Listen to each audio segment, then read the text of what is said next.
Amen. Well, cool.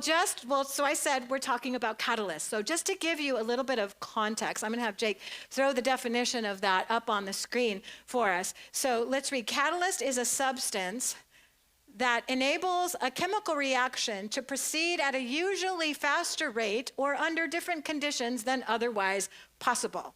So it allows you to proceed at a usually faster rate or under different conditions that are otherwise impossible. It makes the impossible possible. So when I think about the word catalyst, immediately I always see pictures in my brain when people talk. I'm just running a movie mostly. And I see, you know that whole experiment where you can put a Mentos in a 2-liter bottle of Pepsi and just you watch it explode? Has anyone ever seen that? Tell me, yes, you have. Okay, cool. So if you haven't, you're right now thinking about that experiment. Okay, stop. Okay, because I'm going to give you something else to think about. Like you can do it, just don't do it inside your house. Just do it at the beach or something, but you put Mentos, which is something we put in our body, but when it mixes with that soda, it explodes in a crazy way. So when I hear the word catalyst, I think about, there was a time I was in a hotel room, and brand new hotel, brand new. Everything was white, like comforters, white towels. The whole room was just beautiful. Bathroom, I think the hotel had only been open a couple weeks. I was on a business meeting. I was sick. I had a high fever. I was so sick. I had run back to my hotel room and I wanted to just lay down, take some emergency, try to get better. I had a really important meeting that night. And so I go into my room and I have this emergency. I don't know if you've taken that. It's like a powder that you take. It's got all kinds of vitamins in it. It makes us feel like we just did something healthy for ourselves. And so I grab this package. It's pink. And I look around the room and they had given me a basket with all of these like special like whatever treats and stuff. And I grab a bottle of water and I open it up and I pour the emergency in there. And as I'm pouring it in there, I read it's Perrier. And I'm like, well, cool. I like it's bubble water. It's Perrier. So anyways, I'm looking at it. I'm like, oh my gosh, it starts to bubble. It's bubbling up. And I'm like, oh my gosh, it's like fizzing over. So there was a catalyst. It was a catalytic moment. That emergency mixed with that sparkling water was not a good thing. So I take it, looking around, it's all white room. I put it on my nose because I'm going to try to like stop it. But at that point, it's like, all I'm thinking is it's starting to come out my nose. I swear, my eyeballs, it's like my mouth. I'm like this. And so I'm like, oh my God. So I'm thinking, here's what's going through my mind. This is going to go up into my brain and kill me. And I'm going to end up in that book, the Darwin Awards for people who died doing stupid things. She died mixing Perrier with emergency and she held it with her mouth. And so I'm like, I got to run. So I have the bottle and I'm like running to the bathroom. I get to the bathroom. I take my mouth off it and it explodes all over the bathroom. There's pink everywhere. It looks like a crime scene. It's like everywhere. I'm standing in the middle of the bathroom like, oh my God. And all I can think of is like, I just want to take a nap. I'm so sick. So I mean like stop, rinse and clean the pink off the towel so I don't have to pay for them, and just, oh my gosh. So when I think catalyst, that's the moment I think about in my life. And I would like you to think about that moment too as we think about catalyst. That there's just this moment in our life that just went, whoa, and just nose, eyes. I don't know if something can come out of your eyes, but I think it did. So catalyst. So in my life, as you know, and that's the question we were asked, like what in your life has been a powerful catalyst? Well, hands down, the most important and powerful catalyst in my life has been faith. It's been faith. Now, I want to talk a little bit about faith and how it actually works in my life. It would take weeks for us to go into an exhaustive teaching on faith, just theological teaching on faith, be a wonderful study, but it would take us so long to kind of unpack the biblical definition of faith, but I'm just going to talk about how it works in my life. The Bible gives a really great definition of faith in Hebrews chapter 11. Will you turn there? It's page 822 if you have one of our paper Bibles. It says that faith is confidence in what we hope for and assurance about what we do not see. It's confidence and assurance. And as it pertains to God, in my language, in the Juliapedia world, which I think my family should all read that. It's the Juliapedia version of what this is. I like to say that faith is confident assurance and trust in who God is, in what he says, and what he does. Just, that's what, as it pertains to God, it's just confident assurance and trust in who God is, what he says, and what he does. Now, how many of you know that faith, it sounds great, like people will say, well, you just got to have faith. People, like, you just got to have faith. And you're like, what does that mean? Can you go, okay, I'm going to walk away. What does it mean you just have to? How many of you have had someone say, you just got to have faith? Yeah, I know. And you walk away, what does that mean? Well, for me, there are three components of faith. There's knowledge, there's belief, and there's trust. All three work together in the process of faith. So I'm going to give you just a real life example of what that looks like. How many of you have or own an as seen on TV product? How many of you own a lot of them? Come on, my hand is still up. Right? We own the Flex Hose, the Flex Seal, the Kimura Body Shaper. We own all of those little creams that make all the little bumps go away. You know, we own all of that stuff. I love as seen on TV products. And when somebody gives one to me, I'm like, I'm so excited because I've probably seen the commercial. You can make a meal in 15 minutes in the Instant Pot. I saw it on television. Well, just that has three components to that whole process of as seen on TV. One is knowledge, product knowledge. You're watching TV, they're telling you about it, they're showing you, right? And you're like, oh my gosh, they literally wrapped that boat in duct tape and now they're taking it out on the lake. Babe, you need it. We need it. How many have ever tried to duct tape something wet? And so here's the second part of that. I believe you. I believe you. If you tell me things, not only do I believe you, but I walk away and tell 4 more people as if it's the truth. That is my personality. I just believe you. They're so good. And so I believe you. And then thirdly, the third component is that I decide to pick up my phone or get on the computer and buy it quickly in the next 15 minutes because I can get an extra one and all I got to do is pay $12.99 in shipping and then I can give that to somebody. So you definitely want to have 2, not just 1, right? Because hurry, you got to do it. So you begin to take that step of faith and then all of a sudden you have the flexible hose sitting in your yard and you're trying to figure out, like, did that really work? Some of those products actually work and some of them you just, like I just bought that glove that you pet your dog with and it's supposed to take all the hair away.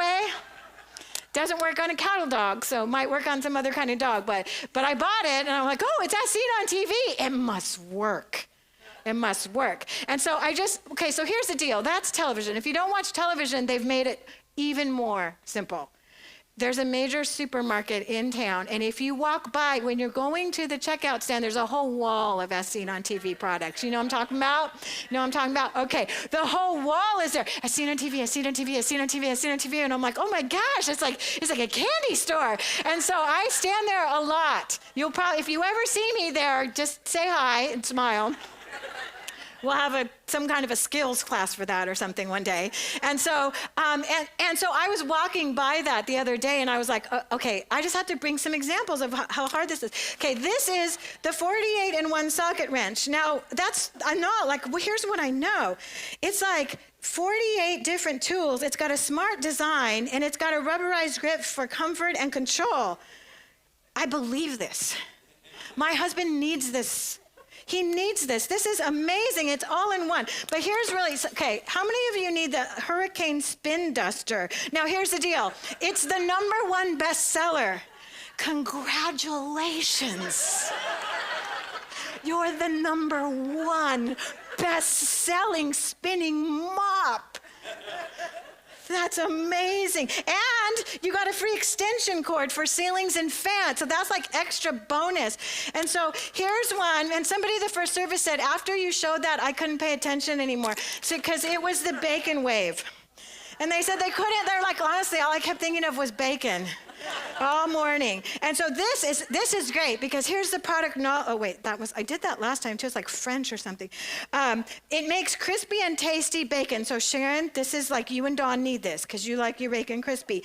But it separates bacon from the unwanted grease, which means it's healthy. So I feel good about buying bacon. So we're having bacon. This one is awesome, the bacon wave. It's great. I love it. It cooks up to 14 slices in case you want to eat that many. me. And so this is like as seen on TV, can't ever have enough bacon. And then this one, I actually own one of these. I bought one or two of these different versions. It's called the egglets. You can crack, boil, and pop, and you no longer have to struggle with an eggshell.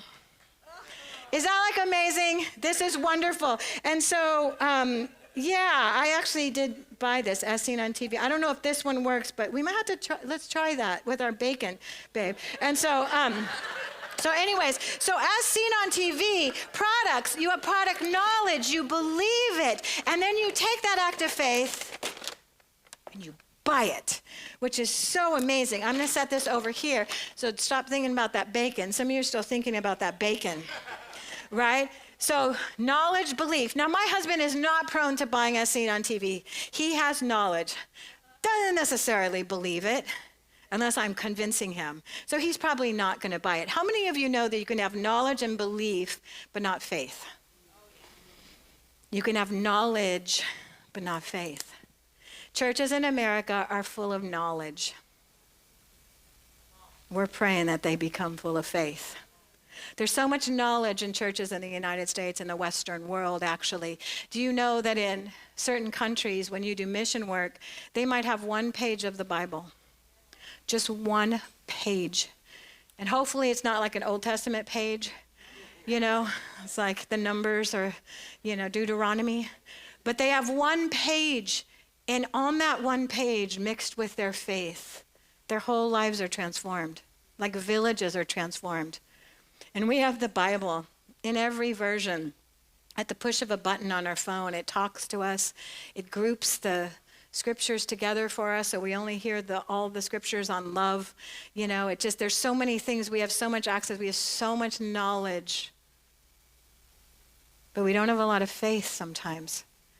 And some of that knowledge, we go, yeah, I believe it. You know, I believe it. I believe that God can do that. I believe that God heals. I believe that. And so we have knowledge and belief, but we don't have faith. I believe that God can save my coworker, but we don't have the faith to actually have the conversation, right? I believe that God can change my wife, but we don't have the faith to forgive and begin to walk in kindness. There's so much knowledge and belief, but we don't have a lot of faith. And I think for me, that was my story. Like, that's my story. I was brought up by some really good parents who thought it was important for me to go to church. And so even though we were dirt poor, my dad would paint the school and do work so that I could go to that private school. I had so much knowledge of God. And so when I was in high school, my friends would come and try to tell me about Jesus. I had Christian friends. And I would go, no, God, you're talking to the wall. Like, I went to, like, I know about God. You know, I've had my confirmation and I've done all this stuff. I know about God. And so what you don't need to talk to me about. It doesn't have to look the way you look. And I got to tell you that I probably lost friends because I was that argumentative friend. And you probably don't want to get in an argument with me because I'm going to figure out a way to win at that point. It's not about eternity or salvation. I'm just going to win this argument. And so how many have friends like that? Sorry. So I was that person. So I had a lot of knowledge and belief, but not a lot of faith. So at 18, I find myself with a baby. And my husband, because I had gotten married early, just decided that there was another life that he wanted with someone else. So he left a 2-month-old baby. And at that point, one of those Christian friends decided to boldly take a step and say, Julie, your life is a mess. You need to change something. And at that point, I believed I needed help, and I believed that God was probably an option for me. And so I prayed and I asked God to help me. I prayed and I gave my life to Jesus. And I was in church for a little bit of time, long enough to know a little bit about the Bible as it related to this new relationship that I had with God. But I just couldn't believe that I could live that life. I just couldn't believe. I could believe that God loved me and that he sent his son to die for me. But I just couldn't believe that I could ever do that, right? So walked away from the church, little baby in tow. 2 years down the line, I'm spinning. I find myself in a community of darkness, selling drugs on a really large scale. I'm at an airport in California getting ready to fly on a stolen plane to Florida. My mom forces me to leave my 2-year-old. I'm taking him. It's Florida. It's Disneyland. And she's like, he's not getting on that plane. So I leave the kid. I pack up my knowledge and belief and get on a plane and start flying across the country. Now, back then, when you're running drugs at that scale, you don't file a flight plan. You don't do any of the things necessary to, let anyone know what you're necessarily doing. And truth be told, we were playing both sides of the field, with law enforcement and with drug people. So you can't get any worse or scarier than that. So we're flying across the country, and all of a sudden, we get hit with this freak electrical storm. And all of a sudden, we get hit with the freak electrical part of that storm. Boom. And our instrument landing system, the thing that allows you to land the plane without seeing, goes out. So we're in this storm. We have no landing system. Visibility is down to like 50 feet, meaning essentially we can't see anything. The FAA, whoever they are telling all the planes, you need to land, you need to land. Here's the nearest airport. The nearest airport for us was this airport, tiny little airport, middle of swamplands, had this huge fence at the end of the runway, so you had to come in and then you had to drop it's a really difficult airport to land even when you can see. But when you don't have any instruments, there's a storm, electricity, and you can't see anything, it's pretty much impossible. And so we got in this holding pattern, kept trying it, and then we're up in the sky waiting for our next turn, and we literally run out of gas. And so now we're falling from the sky. And it's a 7-passenger plane. It's me and 2 pilots. They're pilots, both of them were from Colombia. They're in the front and I'm in the back, and I thought, this trip sounded like fun. It's not fun anymore. I'm not having fun. I think I'll go home. But I'm falling from the sky. I'm falling from the sky. And we know that pretty much it's thunder and lightning, we're done. I know I'm going to die.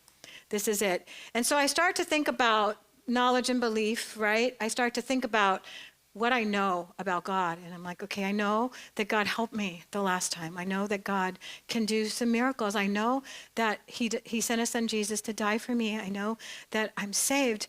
But God, can you just please help me? Can you help the planes falling from the sky? Can you do a miracle? And all of a sudden we can have gas in our tank. I swear if you do this, I promise you, I'm bargaining 50%. God, I'll give you 50%. Like, I'll totally give you all of our drug money from this sale if you just let us land this plane.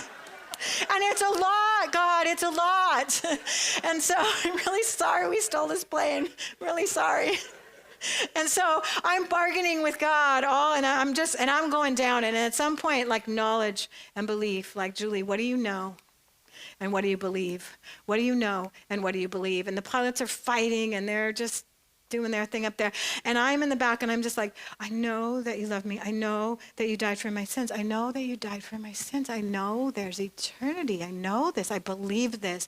I believe this. And at that point, just faith, just like, boom, it just exploded like that emergency in that Perrier water. It just exploded in my life. And all of a sudden I thought, I'm good with this.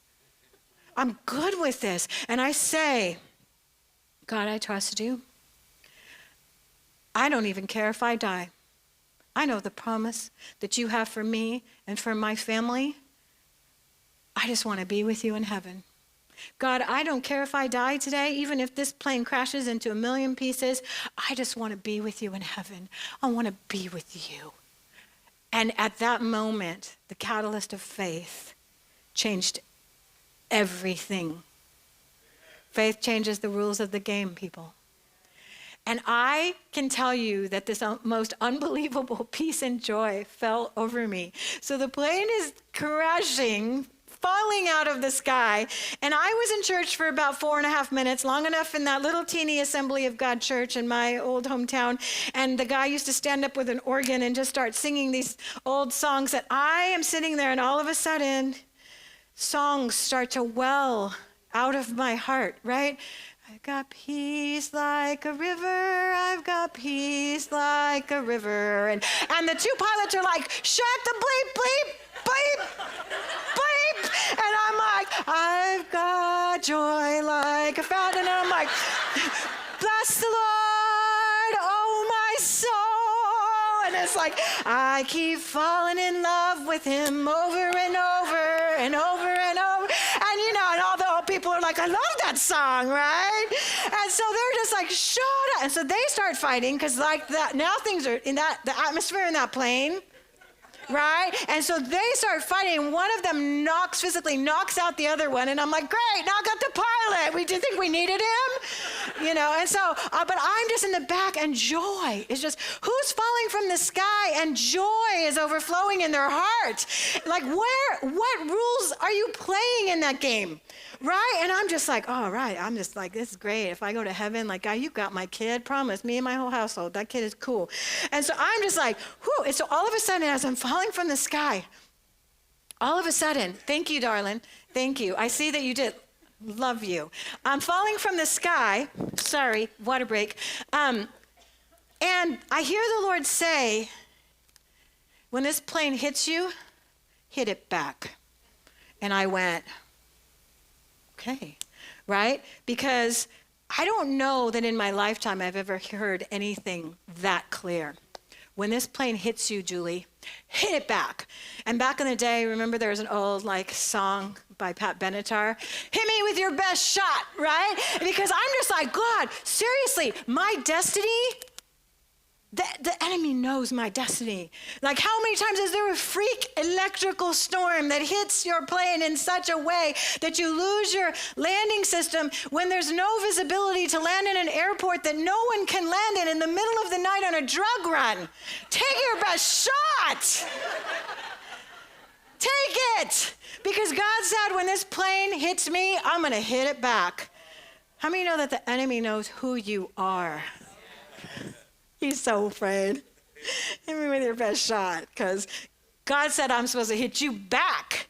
And so I don't know anything about emergency processes and planes, but I travel with a lot of clothes. For those of you that know me, probably know that. And so I go and I gather all my clothes, and I decide in my brain, I'm going to set them all on my lap, and then I put my feet up and I grab under the seat. Okay, that apparently is something that you actually do. It's like a thing.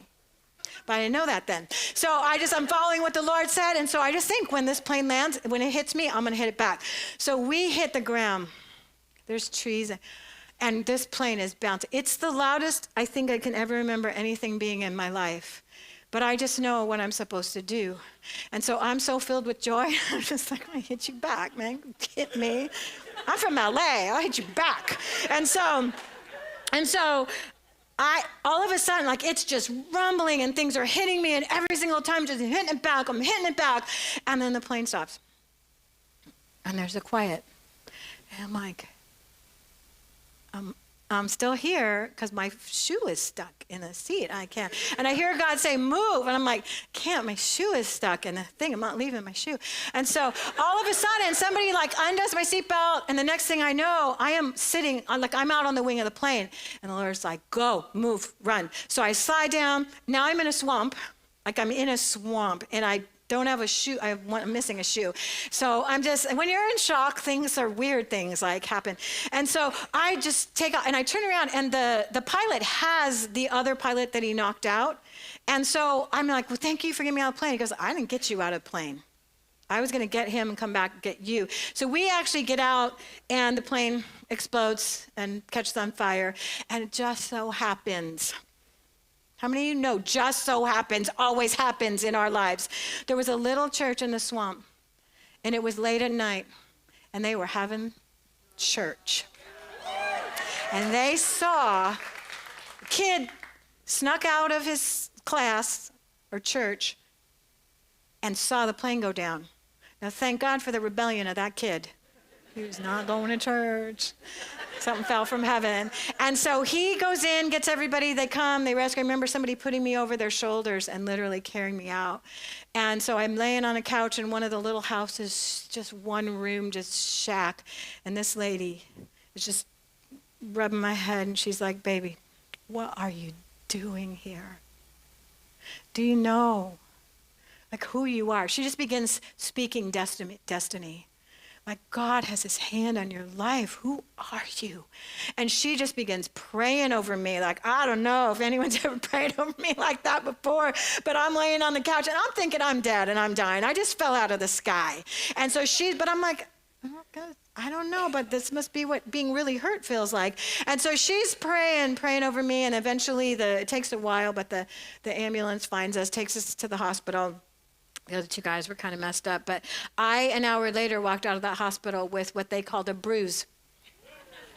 They called a bruise. So the next day, I got to get my shoe, my clothes. So I go back to the house, kid. That's why I always love those kind of sparky kids. I'm like, hey, can you take me out to the crash site? I can get my shoe. So he's like, yeah, I'll take you. So he takes us out, and while I'm out there, there's an investigator with the FAA, and he's just recording all the stuff of the crash. And so I'm not worried because we kind of played, but not worried about it. But he does say, who are you? I'm this person. Were you on the plane? Yes, I was. Just came to get my shoe. Can you find it? And he's like, yeah, you weren't. Where were you sitting? And I said, oh, well, I always sit in this particular seat on this particular plane. And I know I was left side facing forward. And he goes, no, you were not. And I said, no, yes, I am, because even here at this church, at Movement Church, I sit in the same seat every single time. And so I'm like, no, I was. And he goes, no, you're not. So he takes me over, and he goes, this is where that seat is. And it was literally a tree. It wasn't, he goes, lady, if you were here, we would not be talking.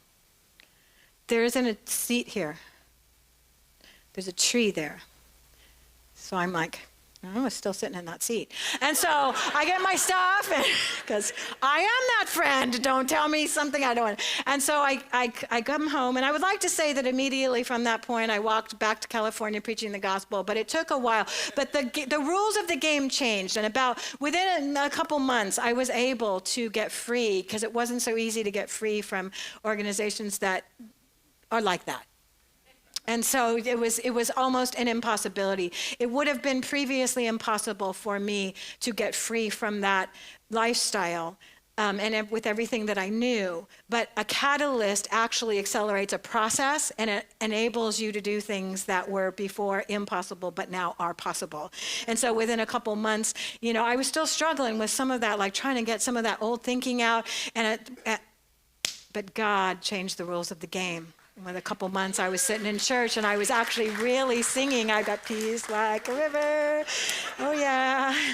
And so I was singing it like in church, totally different way, but the first couple times I was in church, I just would bawl, like they'd start to play that song, and you can't just turn to your neighbor and go, no, you don't understand, I was just falling out of the sky in a Colombian drug lord plane, and I was singing that song, and then I didn't die, and I'm here. Like, nobody knows. You don't know why the person next to you is crying. You have no idea. I mean, look at me. I am a pastor. Like, people who knew me then would never believe it. I was bad. I'm a pastor. And sometimes when you see people from your past, like, what are you doing? And I'm like, I'm a pastor. They're like, oh, cool. But I'm still me. So like, so it gives you a lot of context for who I am, I think, to know that. But anyways, it just, faith changes the rules of the game. It allows you to do things that were previously impossible. So I want you to turn in your Bibles. I just want to read this scripture. It's in Matthew, and it is chapter 17, verse 20. And it's Jesus talking, and he's talking to his disciples. They were actually having kind of a moment where he was asking them to do something they thought was tough. And he says, truly I tell you, which when I read that, I always hear Jesus going, no, seriously. Right, that's what he's saying. If you have faith as small as a mustard seed, you can say to this mountain, move from here to there, and it will move. How much faith did they need? They needed a mustard seed.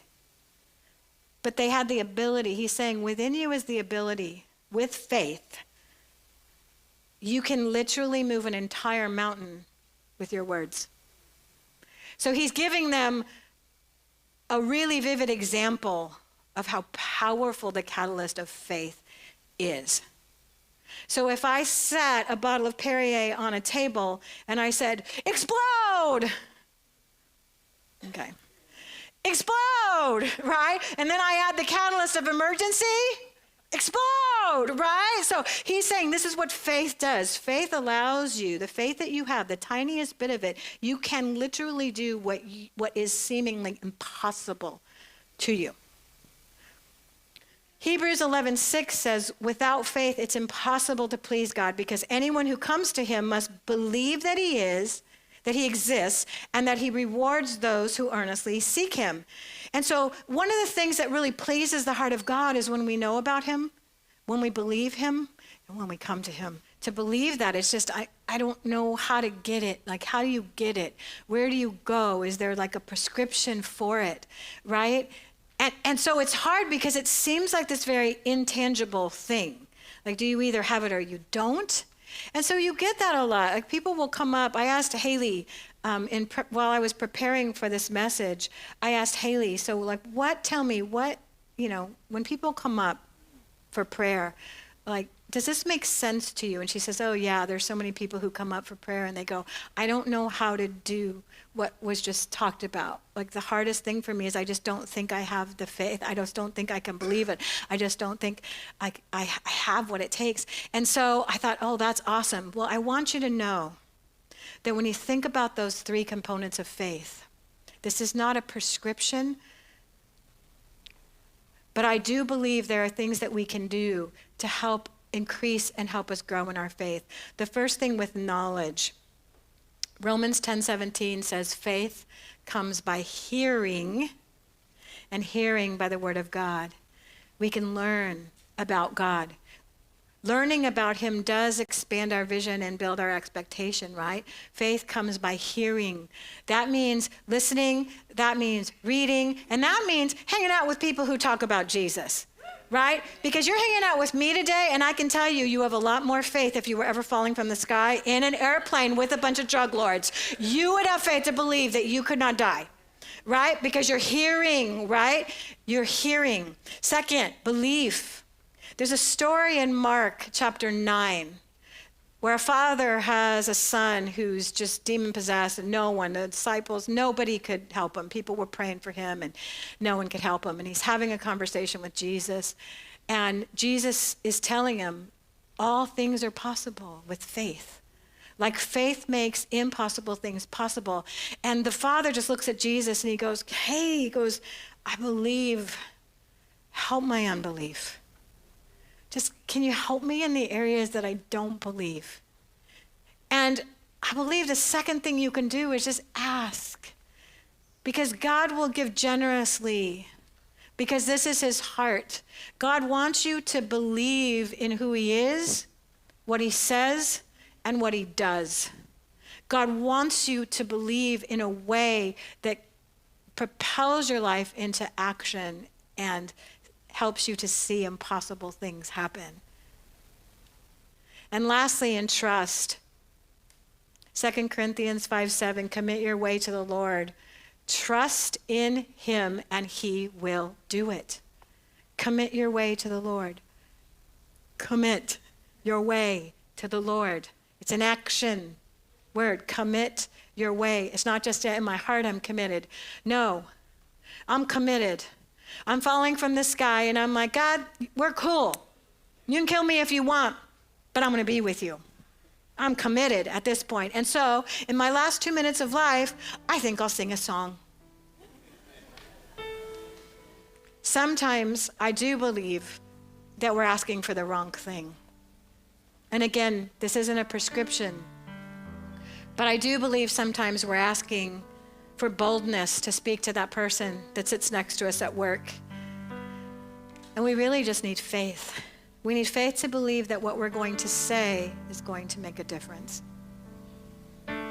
We really have faith that if they don't receive Jesus, things aren't going to go so well for them in eternity.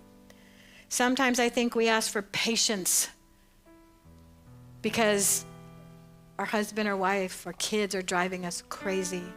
But I think sometimes we need the faith to forgive and be kind, even though in our hearts we've struggled to really believe that it's going to make any difference.